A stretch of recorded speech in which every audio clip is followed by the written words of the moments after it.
Bismillahirrahmanirrahim. Assalamualaikum warahmatullahi wabarakatuh dan selamat sejahtera.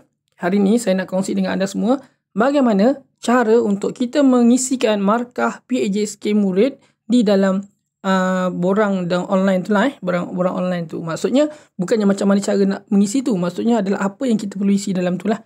Okay. Biasa kadang-kadang bila kita buka dalam link tu, kita cuma nampak kotak-kotak ni dan juga bahagian-bahagian tersebut lah. Di mana bahagian-bahagian ni semua dia ada dalam kotak tu, tapi kita tak ada markah. Jadi kita tak tahu sebenarnya nak isi markah tu berapa. Kadang-kadang kita ejas masih tak dapat naikkan markah budak. Kadang-kadang kita ejas markah tu tak naik banyak. Macam mana tu? Mana datangnya? Jadi hari ini saya cuba terangkan sikit demi sedikit apa yang saya tahulah. Kalau ada kesalahan sepanjang pembentangan saya ini, saya harap bolehlah anda semua isikan di ruang komen supaya kita dapat berbincang sama lah. Okey. Dia mula-mula macam ni. Borang ni adalah yang terkeluar masa kita nak isi borang markah PAJSK, di mana ada 3 bahagian bidang, iaitu bidang sukan permainan, kelab persatuan dan juga unit beruniform. Jadi untuk sukan permainan dan unit uniform dan kelab persatuan ni tiga-tiga hampir sama saja semuanya, cuma ayat dia mungkin lebih kurang lah, tapi poin dia sama je. Kecuali dekat unit uniform, dekat jawatan ni dia lain sikit. Okay, jom kita terus pergilah kepada yang pertama. Okay, yang pertama sekali, jawatan yang membawa kepada 10 markah. Okay, dalam sukan permainan dan kelab persatuan, inilah markah dia. Pengurusi sampailah peserta, iaitu ahli aktif lah. Jadi markah dia 10, 8, 6 dan 2 dan 4 lah. Okay, yang saya tuliskan tu lah. Cuma nasihat saya lah, bukan nasihat saya, perkongsian saya. Okay, saya rasa kalau kita nak bagi markah kat murid, kalau murid tu terlalu lemah, kita bagi je 4 lah sebagai peserta aktif. Sekurang-kurangnya dia dapat 4 markah. Kalau peserta biasa, ahli tu dia cuma dapat 2 markah saja. Jadi kalau tik tu, kita pastikan tik dekat peserta aktif lah. Kalau mereka sangat lemah, tak ada apa-apa jawatan dan sebagainya. Untuk unit uniform, mereka ada perbezaan sikit. Dekat timbalan pengurusi tu dengan dekat setiausaha tu dia ada markah ada beza sikit. Tapi kalau untuk kelab persatuan dan sukan permainan, samalah. Ni markah dia rasanya. Tak ada beza rasanya. Saya tengok dalam buku tu samalah. Cuma unit uniform dia ada khas. Kadang-kadang dia ada jawatan-jawatan yang kita nama-nama pelik-pelik tu kan. Tu dia adalah khas dia. Bolehlah semak dekat buku PAJSK. Okay. Jadi sekurang-kurangnya kalau murid tu lemah, kita bagi mereka 4. Jangan bagi 2 cikgu, rugi. 2 markah, nak cari markah bukan senang kan. Dapatlah juga 4 markah penjawatan. Kemudian yang kedua, peringkat. Peringkat ni, kalau mereka ada join pertandingan, peringkat mana-mana, kita akan tengok pada kat sini lah. Satu paling lemah pun adalah peringkat daerah atau zon lah. Okay, paling tinggi antarabangsa. Kalau contohlah kita masuk pertandingan inovasi peringkat negeri, peringkat kebangsaan, kita dapat 17. Kalau kita masuk larian peringkat MMSG, contohnya Johor, kita dapat negeri 14. Daerah kita dapat 11. Okay, kalau kita masuk peringkat antarabangsa, biasanya online kan, dapatlah 20 markah penglibatan 1. Kalau murid itu sebagai AJK, macam contoh AJK makanan ke, ataupun jadi sound system punya orang ke, dia akan masuk kepada penglibatan yang kedua. Tapi kalau dia sebagai meramaikan majlis, contoh macam ada program Awal Islam kebangsaan, kita hantar murid kita satu agama Islam pergi sana, itu dikira sebagai penglibatan 3. Contoh dapat sijil kan, dapatlah penglibatan 3. Peringkat kebangsaan, dapatlah 8 markah. Contoh macam tu lah. Itu cara kira dia. Jadi biasanya kita akan letakkan penglibatan 1 lah. Mereka join sebagai peserta kan, banyak sikit markah. And then pastikan ada sijil lah. Kemudian yang seterusnya adalah tahap pencapaian. Tahap pencapaian dengan peringkat tadi sama, 20%, 20 markah, 20 markah.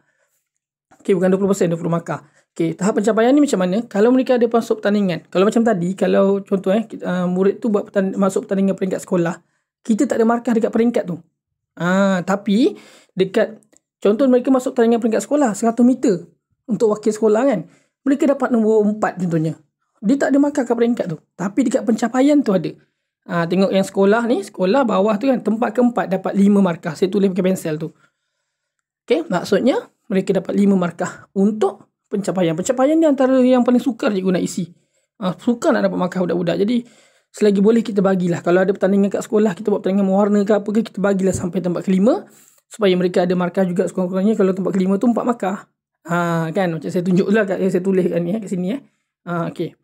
Jadi cikgu, kalaulah murid tu dia, contohlah kalau saya buat pertandingan inovasi peringkat sekolah, satu tim ada 8 orang, cuma boleh dapat tempat ketiga saja. 1, 2, 3 Johan dan tempat ketiga saja. Tempat keempat dan tempat kelima tak boleh. Sebab untuk kita tandakan tik pada peringkat sekolah ni, tempat keempat dan tempat kelima mestilah aktiviti pertandingan yang individu.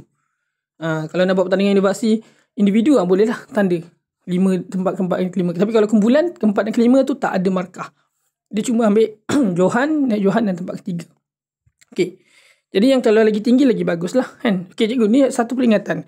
Kalau contohnya contohlah saya minat dari universiti, saya banyak masukkan mereka dalam tandingan Tapi kalau kita menang peringkat kebangsaan, contoh kita masuk universiti peringkat kebangsaan, kemudian kita dapat anugerah emas, anugerah perak, anugerah gangsa, jangan letak sebagai Johan, naib Johan dan tempat ketiga cikgu. Okey, contohnya budak tu dapat peringkat perak, peringkat kebangsaan. Kita tak boleh letak dia sebagai naib Johan sebab perak tu bukan naib Johan. Emas pun belum tentu Johan. Sebab bila kita masuk pertandingan universiti, Johan emas dia banyak. Emas ada banyak. Mungkin kalau contohnya ada 100 penyertaan, 20 tu emas, 40 perak, 60 gangsa. Kan? Jadi kalau nak tahu anda Johan atau tidak, atau tempat kedua ke, tempat ketiga ke, tempat keempat ke, tempat kelima ke, tengok pada senarai result yang keluar tu, susunan dia, 5 yang teratas adalah Johan, naib Johan, tempat ketiga, tempat keempat dan tempat kelima. Kemudian contoh, cikgu saya dapat peringkat emas, tapi peringkat emas awak tengok senarai nama. Kalau peringkat emas, dapat anugerah emas, peringkat kebangsaan, tapi nombor 20, anda bukan Johan, bukan naib Johan, bukan tempat ketiga. Tapi kalau anda memang Johan, lepas tu tengok kat senarai nama, anda nombor 2. Maksudnya anda dapatlah markah untuk naib Johan. Macam tu. Kena tanya pihak penganjur, dia akan keluarkan list untuk result. Biasa pertandingan-pertandingan online lah Okey, jadi kena jelas kat situ. Jadi, kita ni kalau buat pertandingan kat sekolah, pastikanlah kita bagi hadiah sampai tempat kelima kalau kita nak bagi markah kat tahap pencapaian. Okey, biasanya budak-budak yang tak aktif ni, peringkat pun dia tak dapat markah tau. Dia kosong per 20 tau. Pencapaian pun kosong per 20. Bayangkan, kosong je markah dia orang. Baru ada 4 markah tadi. Itu pun kita letak dia sebagai peserta aktif kat jawatan tadi kan.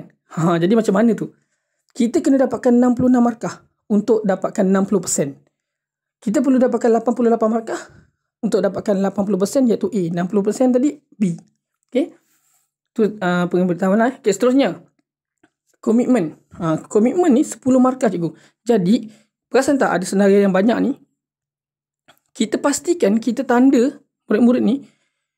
Tengok betul-betul markah yang saya tulis tu. Menunjukkan kepimpinan 3 markah. Menguruskan aktiviti 3 markah. Pastikan tanda yang itu dulu. Yang 2 lagi kat bawah sebab dalam sistem tu kita cuma boleh tick 4 saja. Jadi pastikan menunjukkan kepimpinan dan menguruskan aktiviti tu kita tick. Sebab kita bila tick 4 markah dia 10. Lagi 2 tu kalau 3 tambah 3 tambah 2 tambah 2 dia jadi 10. Tapi kalau kita tertinggal 1, contoh kita tak tanda menunjukkan kepimpinan, kita tanda yang lain. Markah paling maksimum kita boleh dapat 9 je cikgu untuk murid tu. Jadi sedangkan aktiviti menunjukkan kepimpinan, menguruskan aktiviti ni, kalau ikutkan syaratnya lah, kita kena buat aktiviti. Aktiviti ni aktiviti utama dia adalah apa tujuan aktiviti hari ni kat sekolah ni. Ini adalah untuk menunjukkan kepimpinan.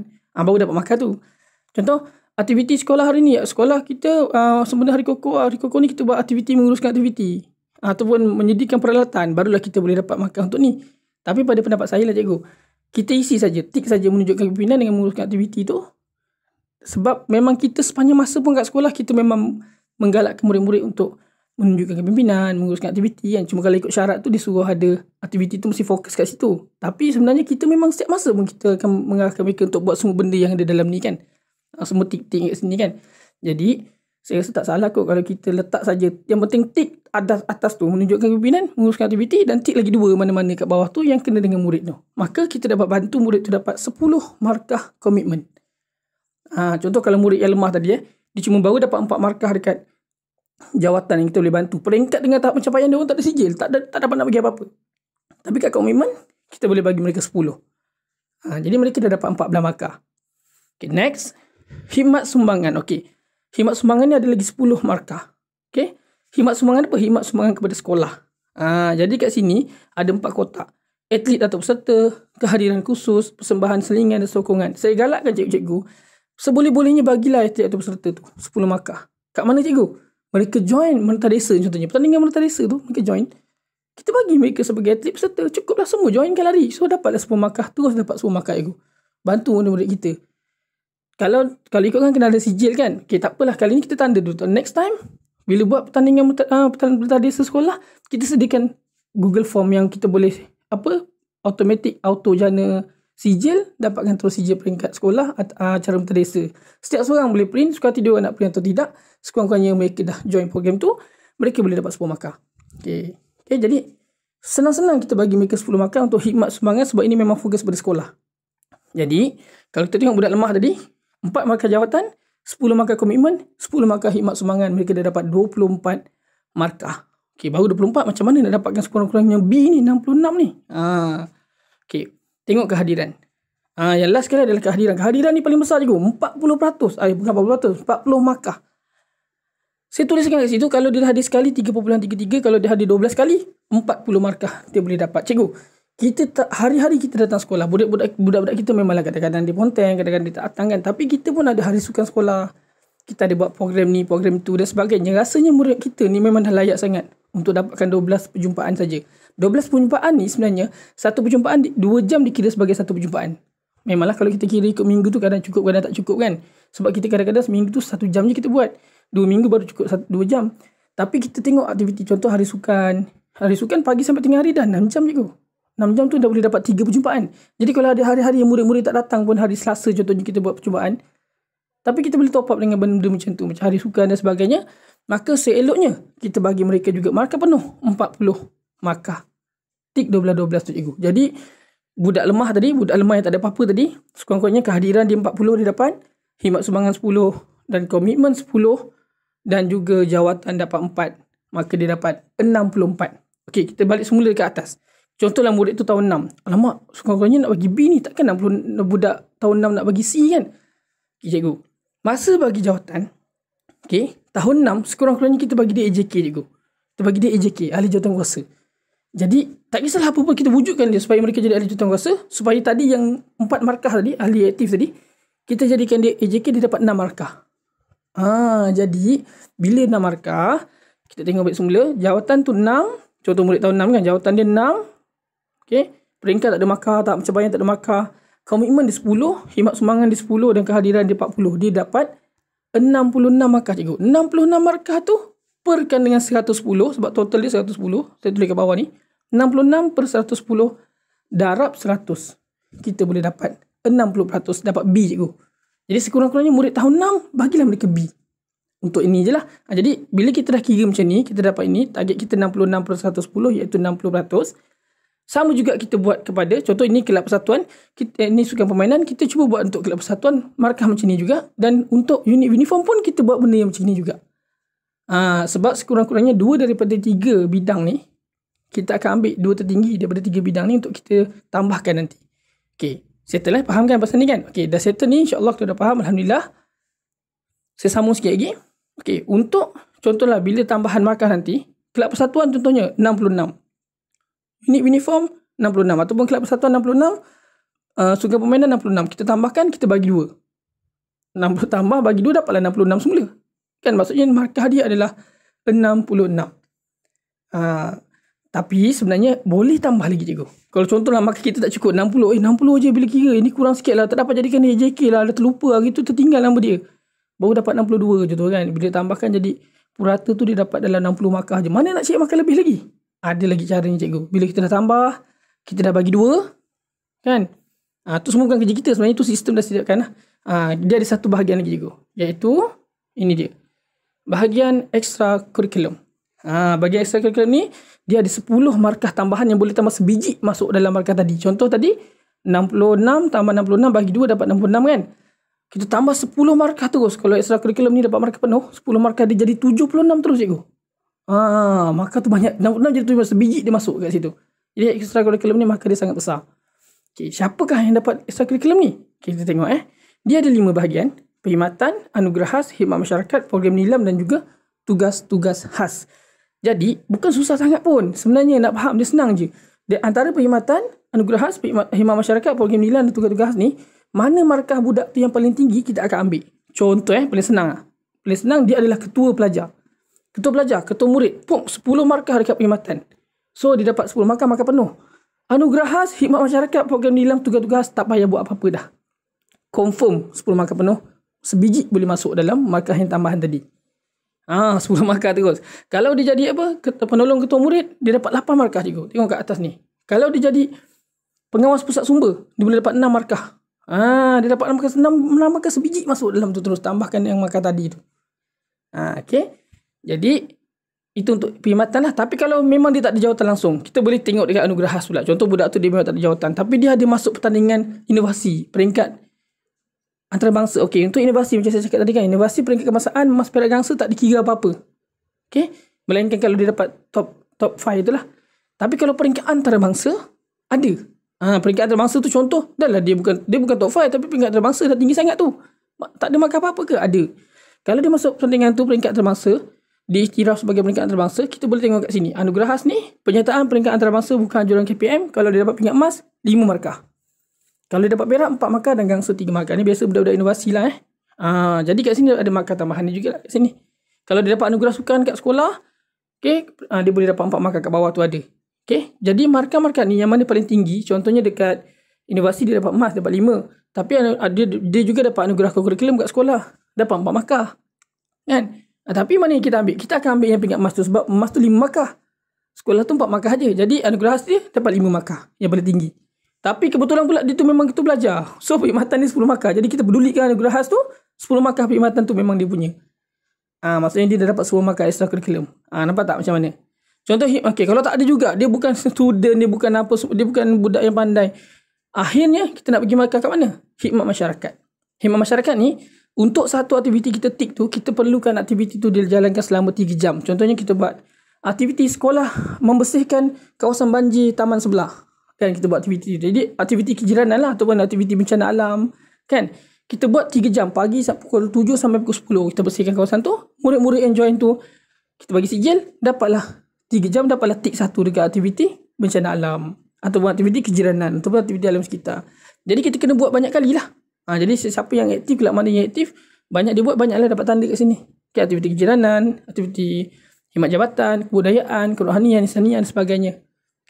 Kadang-kadang dia buat aktiviti, dia buat tarian zapin kan. Tarian zapin, program tu daripada pagi sampai tengah hari. So, pergi ke rumah orang kahwin, contohnya sekolah kita hantar sahaja kan. Dapatlah aktiviti kebudayaan, kesenian kan. Contoh kat situ lah. Jadi, markah ni, tik-tik-tik. Tapi, contohlah kalau kita memang bagi semua 7-7 pun paling banyak, boleh dapat 7 markah je. Sedangkan markah maksimum kita 10. Kita cuma boleh dapat 7 markah saja. Tapi okey lah. Kan, 7 tu banyak tu. Extra aku nak tambah kan. Kalau banding dengan yang lain, boleh dapat 10. Tapi belum tentu dapat. Kalau khidmat masyarakat ni, 7 kita boleh buat dan boleh dapat. Kalau kita tak ada juga, malas juga nak buat khidmat masyarakat, tak ada masa nak buat, sekolah jadual penuh, kita tengok nilam budak-budak. Saya tak pasti kat sini yang saya catat pakai pensel tu, nilam sekolah tu. Jumlah dia tu adalah jumlah 1 bintang sampai 5 bintang. Cuma saya tak pastilah betul ke 144 tu 1 bintang dan betul ke 5 bintang tu 720. Dan saya pun tak pasti macam mana budak tu nak dapat nilam peringkat kebangsaan. Kalau contoh dia baca 720 buku, macam mana tiba-tiba dia boleh kebangsaan negeri daerah sekolah pula kan. Jadi saya tak berapa faham kat situ. Tapi mungkin ada yang lebih faham, bolehlah komen. Tolong komen kat bawah ni, cikgu PSS ke sebagainya. Tapi kalau contohlah nilam ni dia dapat markah peringkat negeri, dia dapat 9 markah. Kalau sekolah iktiraf dia sebagai 5 bintang, dia dapat 7 markah. Banyak tu. Tak payah buat khidmat masyarakat, dapat juga kan. Tapi nak baca buku pun melambat juga tu kan. Jadi tengok pada mana tokoh nilam kita. Biasa tokoh nilam lah yang power benda ni kan. Saya tak berapa faham sangat. Tapi nilai maksimum ni dia boleh sampai 10 markah sekiranya dia dapat nilam kebangsaan 5 bintang. Okay. Kalau tak ada juga, kita tengok aktiviti lain. Last kali dia bagi kita, budak tu dia bagi kat sini. Kalau dia adalah contoh, dia adalah peserta persembahan padang, perarakan barisan. Contohnya sekolah kita dipanggil untuk jadi membuat persembahan Sebenar Hari Merdeka dekat dekat peringkat kebangsaan dekat KL. Maka boleh dapat 7 markah. Kalau kita buat persembahan peringkat negeri, kita dapat 5 markah. Kita kena panggil, sekolah kita kena panggil untuk buat kawat kaki peringkat negeri. Sempena Hari Kebangsaan, dapat 5 markah. Kalau kita jadi sukarelawan program peringkat antarabangsa, contoh budak-budak kita bagi tukang bagi makanan ke apa kan. Peringkat antarabangsa, tapi dibuat kat dalam Malaysia jadi host, dapat 4 markah. Kalau ada pertandingan pencaragam kat luar negara, peringkat antarabangsa juga daripada negara-negara lain, jumpa kat Malaysia, kita jadi AJK dia, murid-murid kita jadi AJK dia, pun boleh dapat 4 markah. Dan kalau paling kurang pun, kalau kita jadi tukang sorak, kemudian sorak dan sebagainya, kan, contohnya pertandingan bola sepak, Malaysia lawan Brunei, lawan apa semua tu kan, kita hantar tim, kita diminta hantar tim sorak daripada sekolah kita, duduk kat stadium untuk menyokong pasukan Malaysia contohnya. Maka kita boleh dapat 3 markah untuk tugas-tugas khas. Tapi maksimum markah dia adalah 7 saja. Iaitu yang atas tadi lah, yang sukan C ke, sukan Asia ke kan, sukan negara peringkat kebangsaan ke, paling banyak pun 7. Tapi yelah, macam saya kata tadi, daripada 10 tapi tak dapat, 7 kalau boleh dapat lagi bagus kan. Jadi semua ini antara 5-5 ni kita akan beli satu je yang paling tinggi per 10 tu untuk kita top up masuk dalam markah tadi. Jadi contoh saya bagi 66. Tadi dapat 66, dah tambahkan dulu 66 tambah 66 ataupun 88 tambah 88 bagi 2 kan. Contohlah 66 tu per 100, 66 markah purata tu tambah 10 markah. Contoh di kita belajar 10 markah dia jadi 76. 76 tu maksudnya pointer dia berapa cikgu? 10% dia. 76 tu adalah 7.6% untuk markah kurikulum penuh dia. Contoh budak tu dah jam 4. Budak tu dah jam 4 dia dapat 7.6% kan. Itulah markah dia tahun 4. Bila dia tahun 5 nanti, contohnya bila dia tahun 5, dia dapat markah 8.6%. Dia dapat markah contohlah 8, dia kira macam ni dapat 8.6%, so dia akan tambahkan 8.6 tambah dengan 7.6 tadi bagi 2. Dapatlah markah untuk tahun 5. Bila tahun 6 pula dia kira-kira dia dapat 8.1 contohnya 8.1. So 81 tadi kita tambahkan dengan yang CGPA yang untuk tahun 5 yang hasil tambah 5 dengan 4 tadi kan. Tahun 6 tu tambahkan dengan hasil tahun 5 akhir tu bagi 2. Dapatlah untuk tahun 6. Dia bukannya tambah tahun 4, tahun 5, tahun 6 bagi 3 tak Dia tahun 5 tu adalah tahun 5 tambah tahun 4 bagi 2. Kalau tahun 6 tu tahun 6 tambah tahun 5 bagi 2. Jadi itulah rumusan keseluruhan tentang cara nak isi markah ni. Saya rasa markah-markah tu berkenaan macam mana markah tu, berapa total markah tu kita tak tahu sangat pun tak apa. Yang penting kita tahu nak isi ni. Bila nak isi ni dan macam mana nak bagi markah kat budak-budak kita supaya dapat A ataupun dapat B lah. Saya rasa bila saya terangkan ni kan, saya rasa macam kalau boleh lah kita bagilah murid kita sekurang-kurangnya kalau tahun 6 tu dapatlah B sekurang-kurangnya. A pun tak ada masalah. Kalau dia join peringkat kebangsaan, dia ada pencapaian, insya-Allah dia boleh dapat A. Jadi itu saja perkongsian saya. Saya harap ia memudahkan cikgu-cikgu untuk lebih faham. Saya galakkan cikgu-cikgu untuk tulis markah-markah ni macam saya buat ni. Pakai pensel, cikgu print lah satu. Cikgu tulis kat kertas, cikgu print satu supaya cikgu boleh isi dengan mudah. Supaya cikgu boleh adjust markah budak-budak tu. Sebab dekat dalam sistem tu bila cikgu isi markah akhir je ada. Markah tu macam mana nak dapat tak ada. Jadi kat sini kita dapat tengok dengan jelas. Cikgu tik dan cikgu dapat tahu macam mana nak tambah markah budak. Okay, cikgu, itu saja daripada saya. Semoga bermanfaat. Kalau rasa video ni membantu, teruskan like dan boleh share dengan kawan-kawan. Dan kalau ada sebarang kesalahan saya cakap apa semua, bolehlah anda komen di bawah untuk kita berbincang bersama-sama dengan pendengar yang lain. Okay, sekian daripada saya. Assalamualaikum dan selamat sejahtera.